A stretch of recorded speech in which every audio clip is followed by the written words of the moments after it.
जब जब चुनाव आते हैं तब तब राजनीति अपनी पूरी चरम सीमा पर देखी जाती है, क्योंकि एक से बढ़कर एक बयान नेताओं की ओर से आते हैं। इसी तरह कालकाजी से बीजेपी उम्मीदवार रमेश भिदोड़ी ने पहले प्रियंका गांधी पर बयान दिया और फिर माफी मांगी, लेकिन वो इसके बाद नहीं रुके, बल्कि उन्होंने फिर दिल्ली की सीएम आतिशी पर विवादित बयान दिया, जिसके बाद आप नेता संजय सिंह ने दावा किया है कि बीजेपी ने रमेश भिदोड़ी को सीएम उम्मीदवार बना दिया है।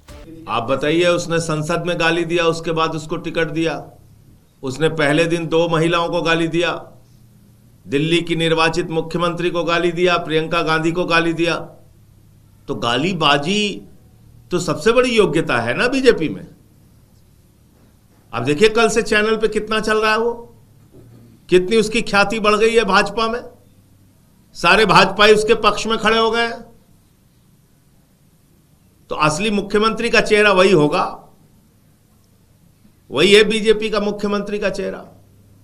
तो अब तो ये दिल्ली की जनता को तय करना है, रमेश भिदोड़ी चाहिए या अरविंद केजरीवाल चाहिए, जो महिलाओं को सम्मान राशि देते हैं, जो महिलाओं के लिए संघर्ष करते हैं, जो महिलाओं के सम्मान में आगे रहते हैं। देखिए, मैं ऐसा समझता हूं कि महिलाओं के खिलाफ जो भी अपमानजनक टिप्पणी करेगा या कुछ भी बोलेगा, तो जनता उसको देख रही है और उसको अपने तरीके से लोग जवाब देंगे। डेमोक्रेसी के अंदर, जमहूरियत के अंदर लोगों के हाथ में शक्ति है, लोगों के हाथ में ताकत है। भारतीय जनता पार्टी के प्रत्याशी रमेश भिदोड़ी ने कल जिस तरह से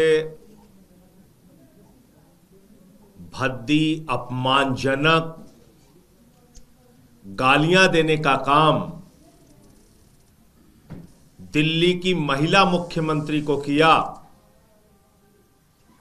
मैं समझता हूं इसका कोई दूसरा उदाहरण आपको नहीं मिलेगा। राजनीति में रहने वाला व्यक्ति इतनी गंदी भाषा का प्रयोग एक महिला मुख्यमंत्री के लिए करे, इसका कोई दूसरा उदाहरण नहीं मिलेगा। कल क्या कहा भिदोड़ी ने? बीजेपी के प्रत्याशी रमेश भिदोड़ी ने कहा, आतिशी ने अपना बाप बदल दिया। मोदी जी, यही सिखाते हो आप? भाजपा वाले यही ट्रेनिंग देते हो आप? यही गाली गलौज की भाषा दिन रात आपके यहां प्रशिक्षित की जाती है? यही गुंडागर्दी की भाषा बोलते हो तुम लोग?